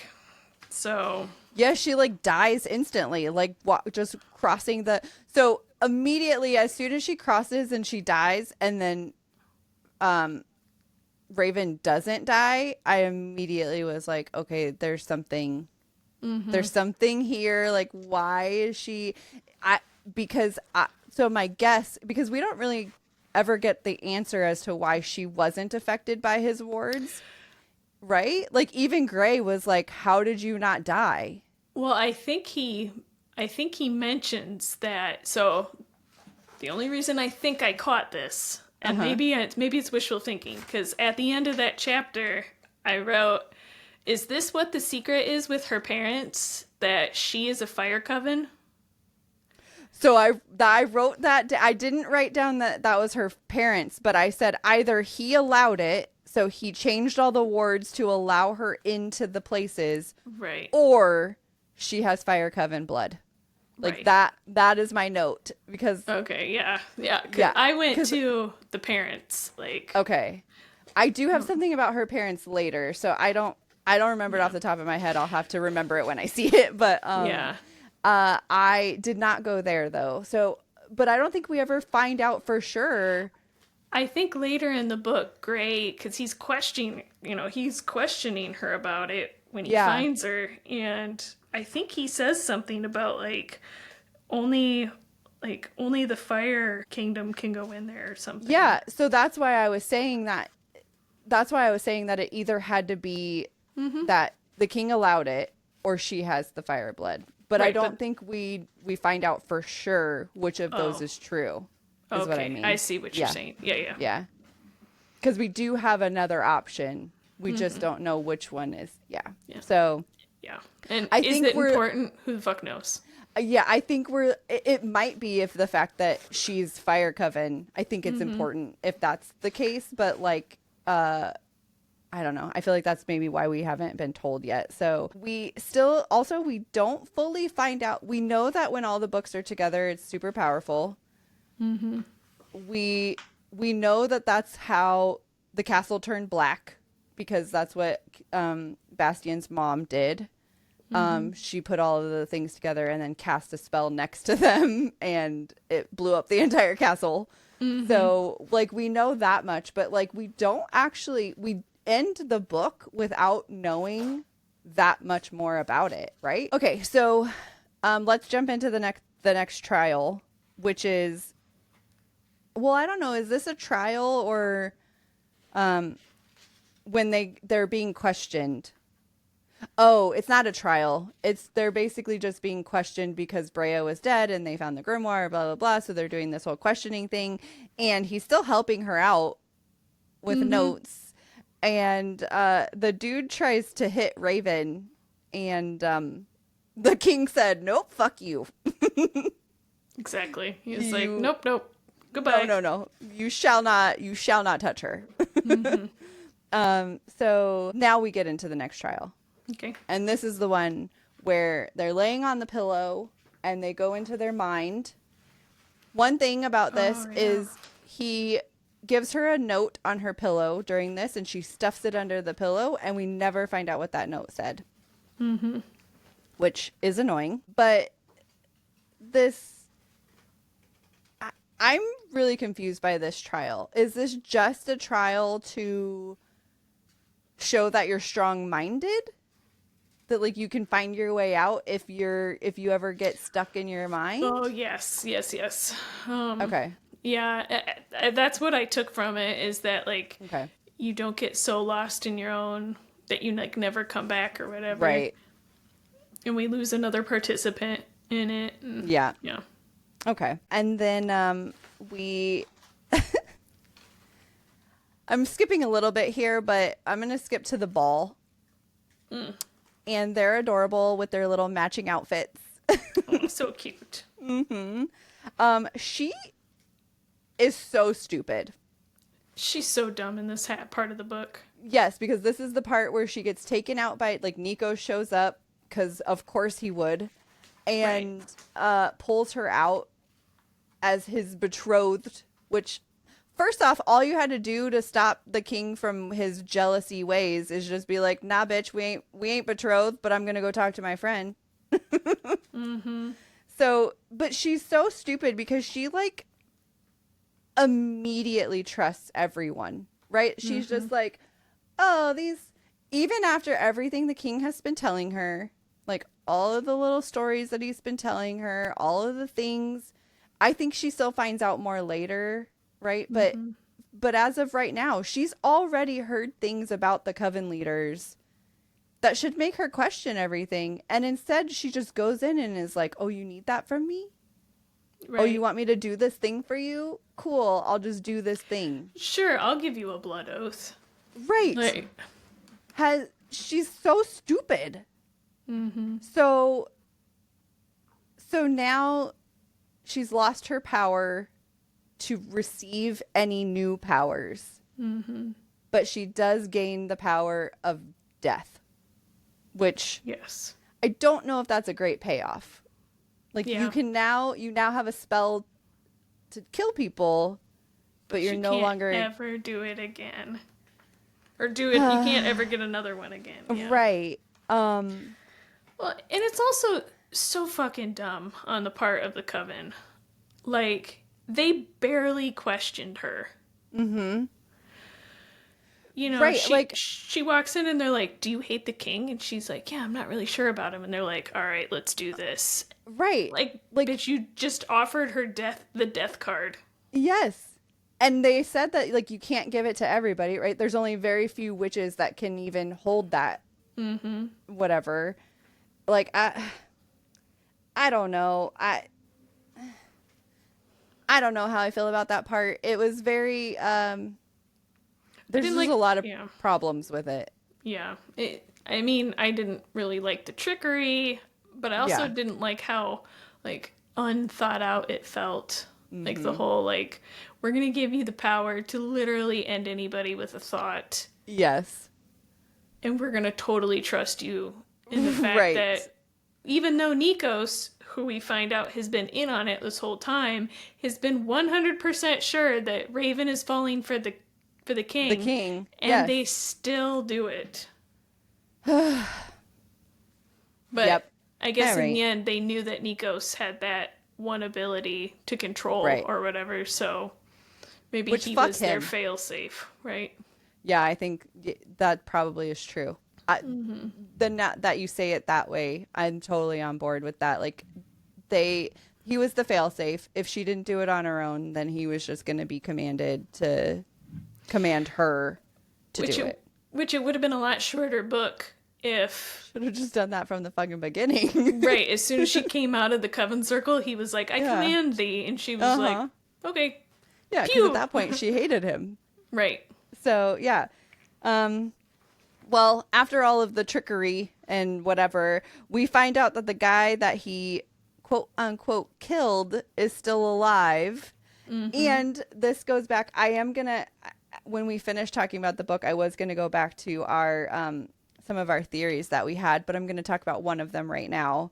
Okay. And you had a theory because I was totally against him. Like, there was no possible way that this man was morally gray, right? Like, it just did not make sense. And you said that there's going to be some excuse that comes up. There's going to be some way that it's explained that he's not a terrible guy. And this is probably the only way that it can be explained that I now believe that he's not a terrible guy. Right. In that he just faked his death.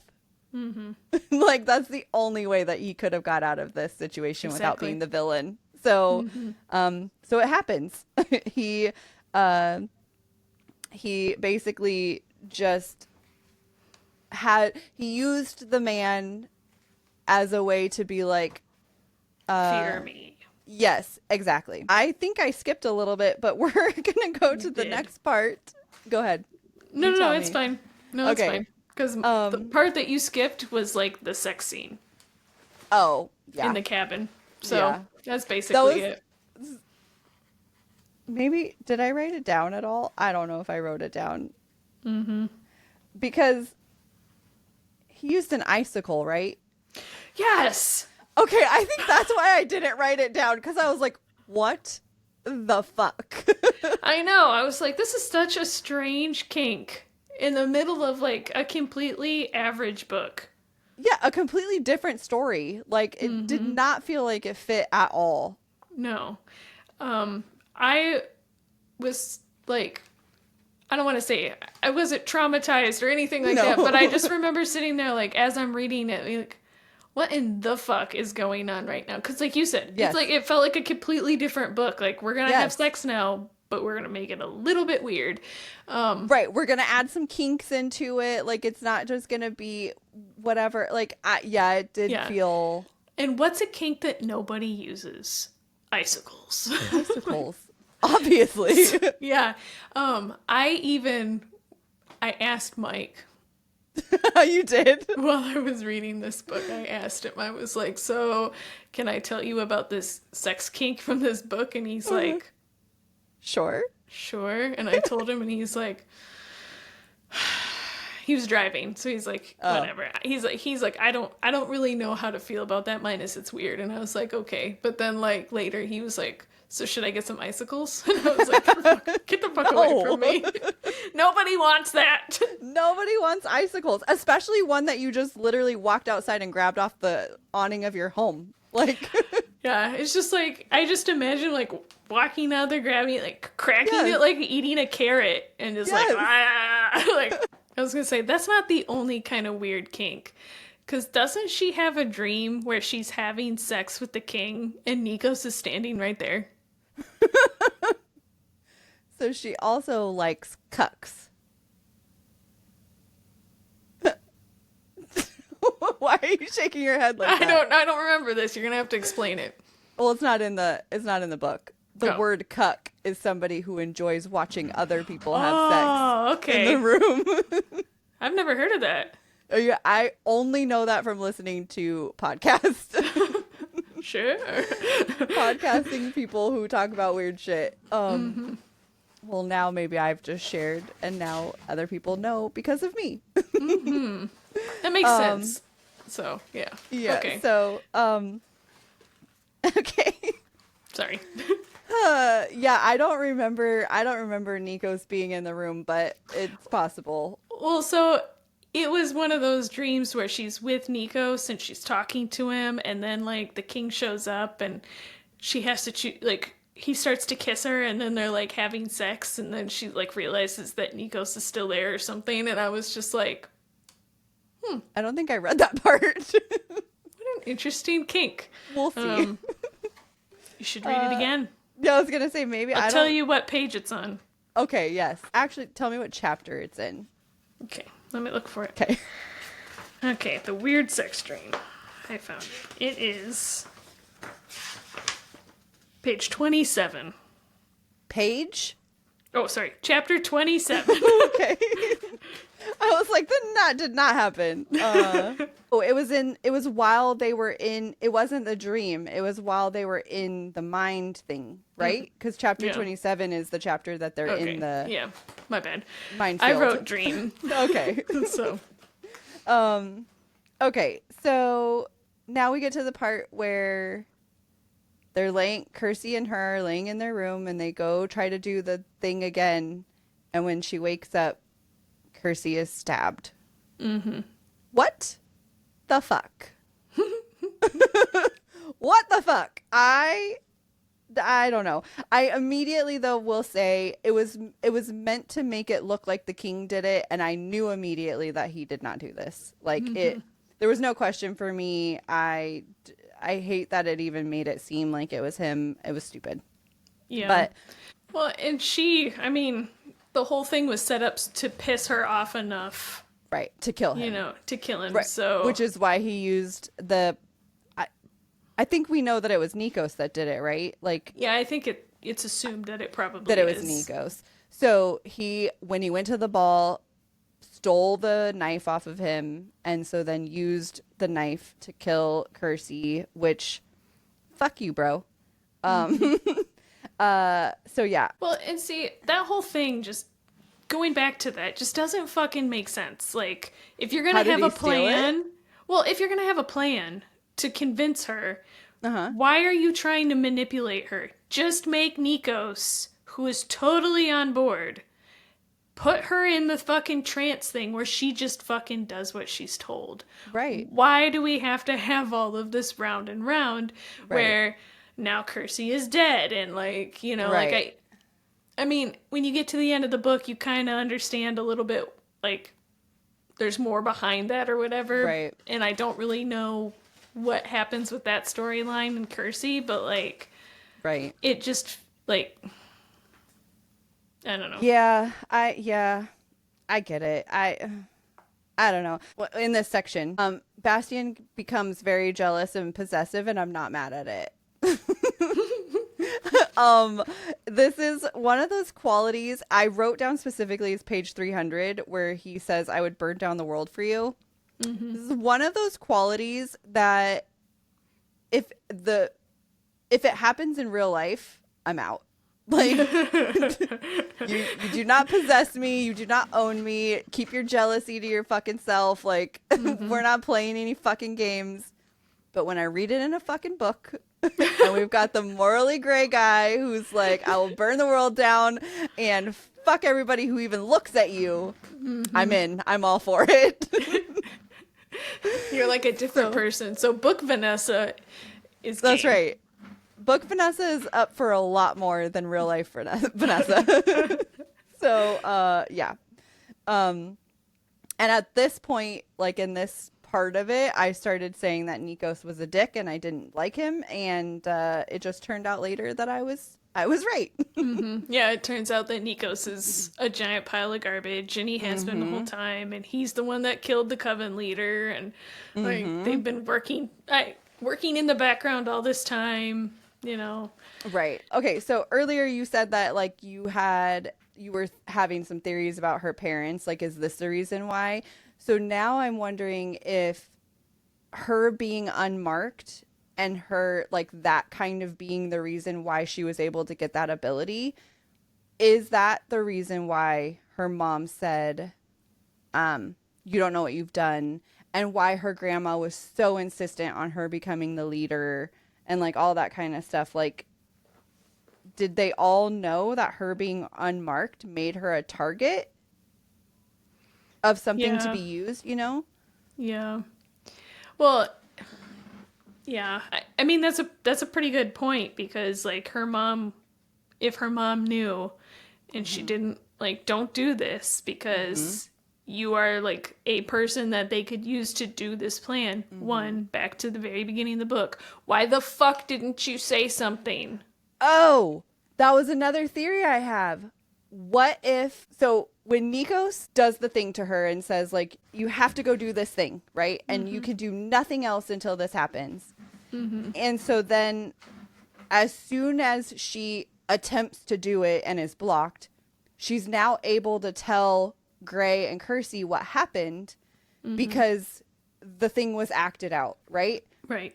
What if her parents were put under the same type of thing, and so the only thing that they could say was, like, don't go do this, and don't you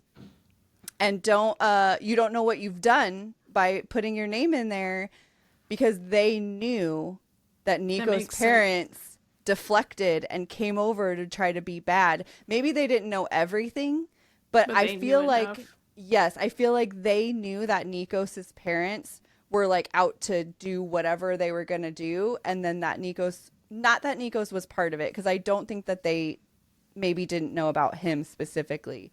But what if Nikos went to them and said, like, you can't say anything? And that is the reason why. That's my new theory, though, that I'm going with. So, yeah. I mean, that's a good theory. Yeah. So yeah, I know we kind of skipped, like, way ahead in that, but, like, that's where my theories were kind of going all over the place, because it was either they already knew something about her being unmarked that made her a target, or a spell like Nikos's was put on them and they weren't able to tell her anything. Yeah. And now that the spell has basically been broken, or, like, that it happened or whatever, maybe they'll be able to say, like, what they've known all along now. Okay, so Kirsi is dead at this point, and I feel really, really bad for Scoop, because Scoop is just walking around looking for her, and he's so sad. At the end, Kirsi kind of comes back as a wraith, I guess. So not fully here, not fully crossed. One, can Scoop still be no, connected I think to her? She says in the after. Okay. That the afterlife, or whatever the fuck they are, or when they're on the beach. I think she mentions it, that she can't. She's lost her connection to him. Okay, so now that is confirmed, if Raven does not figure out a way to connect with Scoop, I'm gonna be very upset. I'm not even fully, and maybe I missed this, but I'm not even fully on, like, I don't even really think, well, I guess I have two theories. I don't really even think the king is dead. Oh, no, he's not. Because well, Sebastian says he is. Who's Sebastian? Sorry, not Sebastian. Gray. Gray says he is? I think so. I think he said, because he doesn't say he's dead. He says, I saw him, like, die or take the hit or something like that, or deflect it. I'm pretty sure he says that. I will go back and look and confirm, but so I think I understand. I think I know what you're saying, because I remember reading it, but I didn't get the same thing from it. Like, what I got from it was that he blocked it by sending her into the non-magic realm. Okay. Oh yeah, there's no he's not dead. Like, I think he pushed her into the before. So she didn't have to kill him. She just had to attempt to kill him, and it breaks the. Okay. Like, she carried out what he told her to do, basically. So she did the spell at him. Whether it worked or didn't work, it broke the Okay. thing. How did Gray get there?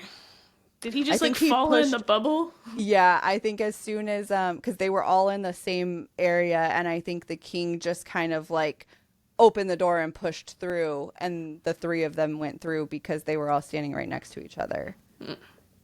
So that was okay. So the way Kirsi comes back is at the other trial, which was a weird fucking trial. She makes her one wish to ask her friend a question, and while that's happening, the fairy kind of brings her half back to ask her the question. And in that, Nikos goes up to her and tells her that he's got this weird fucking power that is like the, I don't know. Oh, here's the icicle. It was later. Maybe it was. It was in chapter 37. That's probably true. But anyway, so Nico shows up. His parents have infiltrated the Moon Coven. He tells her that they killed Tassa, and he has a spell to control her, and told her to go to the castle and kill the king and do not speak or do anything else until it's done. And so, yeah, he counters the spell by sending her through a door to an unmagic land, and that's all.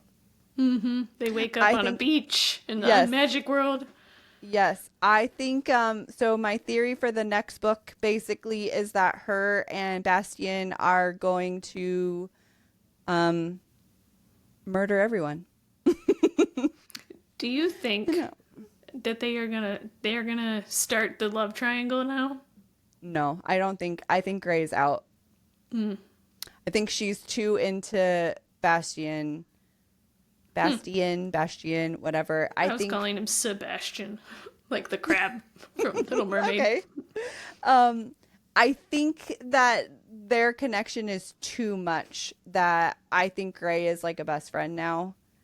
And just like a helpful little friend.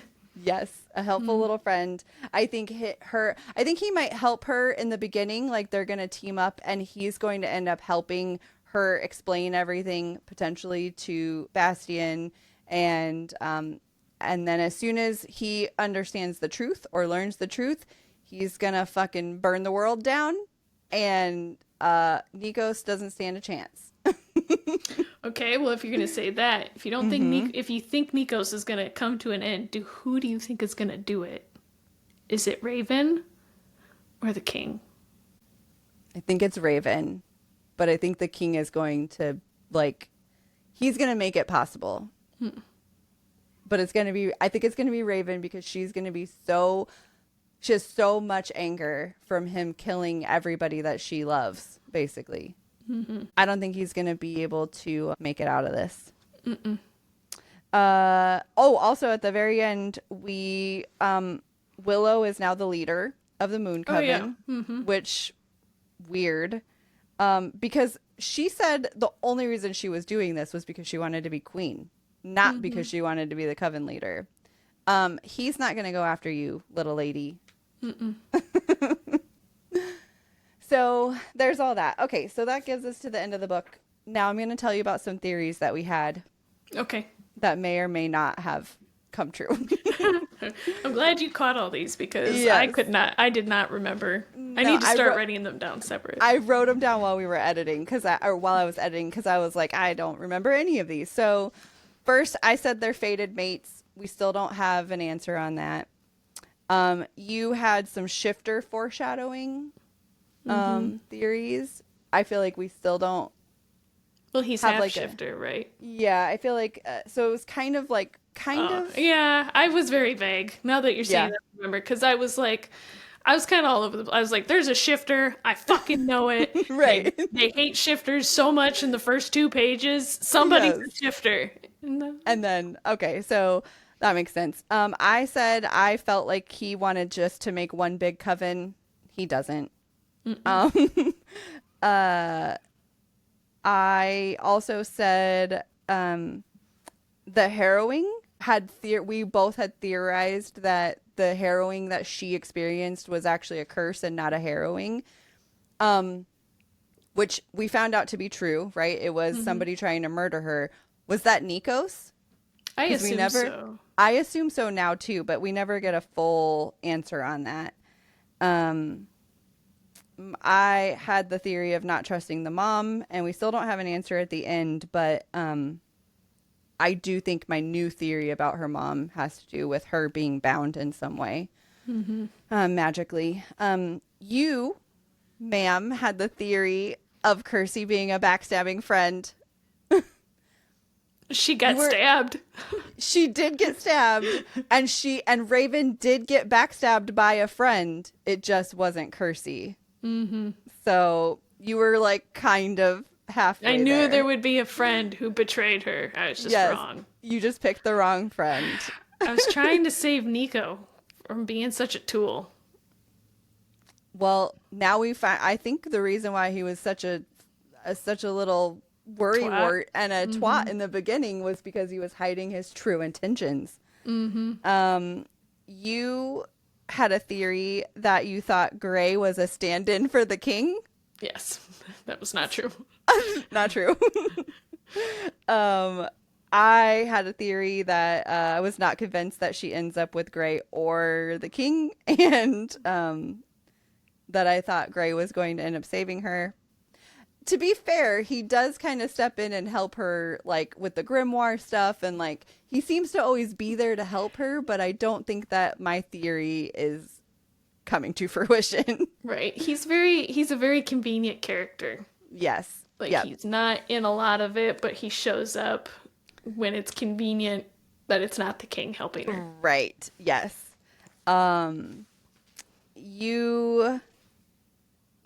You had the theory that the Moss Coven was not going to their grimoire out of spite. So, I feel like that one's not totally out, because we did get all the information about the girl who goes missing, and like he gives us more of that information.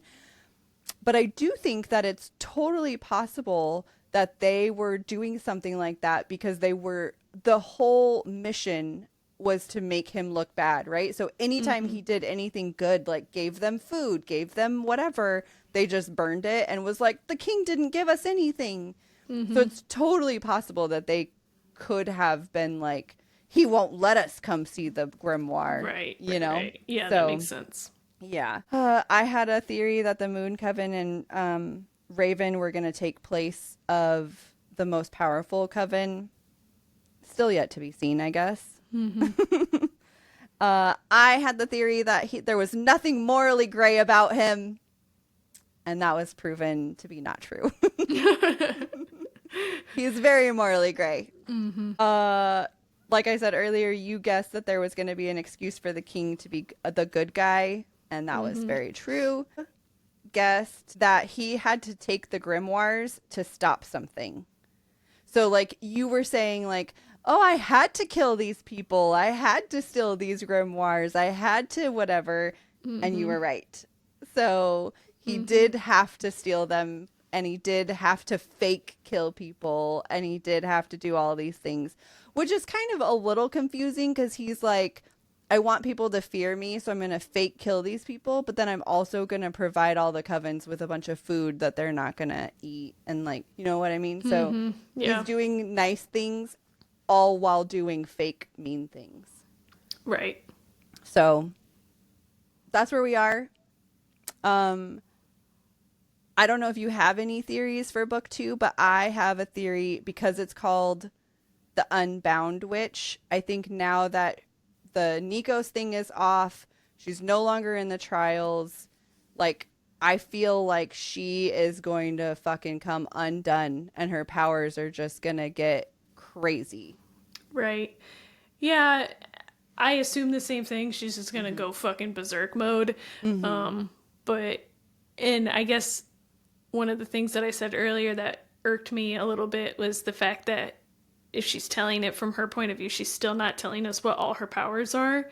Right. And she downplays her powers a lot. She's like, oh, I'm not that strong, I'm not that, but then like, doesn't it seem like she doesn't know how strong she is, though? Like, almost like it's tampered a little bit? I mean, I know she downplays her powers from a aspect of she doesn't ever tell us like what they are, right? Okay. So like she just, every time she talks about it, she's like, oh, I'm just not that strong of a witch and my powers aren't that big and blah blah blah. And then I mean, I know now that she has like the death mark or whatever, but I don't know. I think we're going to find out. Obviously, we're going to find out more about her powers. We're going to find out more about what powers she actually has. I do think they're going to figure out a way to allow her to receive more powers. Like, I don't think she's just stunted now. I think her and the king are going to get back together and tear down the world.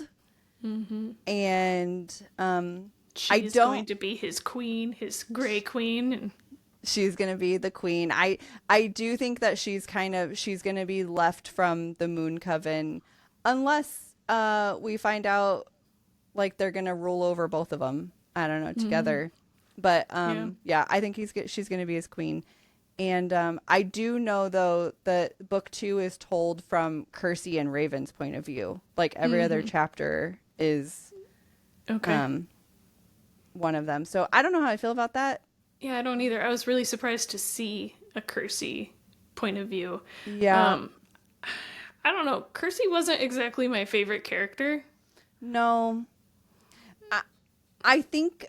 So we're going to have to learn much more about wraiths and how they fit into the world and how, like, is it just like she never left or is there some difference, I think we're going to need to learn more about that before we can make a decision on her. But I maybe the reason why there's the 2 point of views is we're going to get Raven working with the king and Kirsi dealing with all her wraith shit. Yeah. I don't know. Yeah, it's hard to say. So what is your final rating of the Unmarked Witch? Did it go up from a 1? So, as of last time, I had 1. Yes. I guess I'll give it another half because I like how in the chapters, the very front page of each chapter, there's all these little pictures. That is not a reason to give it a fucking half star, Nicole. I'll give it a half star because the story got better, or at least less annoying. Okay. But so are you at 2.5 now? No, you're at 2. I'm at 2, and I'm trying to think. I could probably think of another reason to give it another half, but I don't know if I'm willing to go over 2.5. Okay. Are you about to say 5, 4? I'm giving it a 4.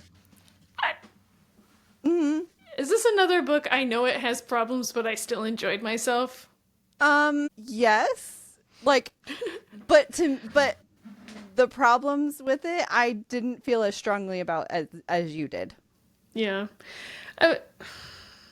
So it's definitely not a 5. Like and I won't even get close to.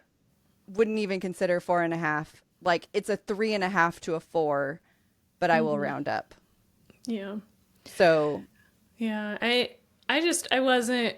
Maybe this is still, like, I know in the regular episodes I talked about this, like, if this is my brain not letting me read books right now, if this is part of it, but, like, if it's part of a slump. But I just couldn't get into the story. Like, so I don't want to get too deep into this because we're going to have to talk about it on a regular episode because this episode's already going to be so fucking long. But we will have to talk about, like, I just think that you care about certain things more than I care about. And I can easily let things go. Where I feel like once it happens, you're just like, fuck you, half a star. We're done here. Yeah. So I think maybe that's what happened a little bit. So that's fine. 2.5 and 4, it's fine. This is just where we live now. All right. Someday we'll find a book we both agree on. That's right. All right. Well, that's all. Thanks for coming to our 3-hour 72-hour episode. hopefully you enjoyed reading along with us on this book and how we did like the different sections. We're going to be doing the same thing with the Unbound Witch. So that's coming next month. That will also be a 72-hour episode. Exactly. So that's all. Visit us on our website, savorthestorypod.com, and go tell us all of your thoughts about this book. Please tell us whose side you're on. And be ready to read book 2 with us. Go to all our socials, Savor the Story Pod. And that's all. Give us likes, thumbs ups, all the things. We love you. Thanks. Bye. Get out of here.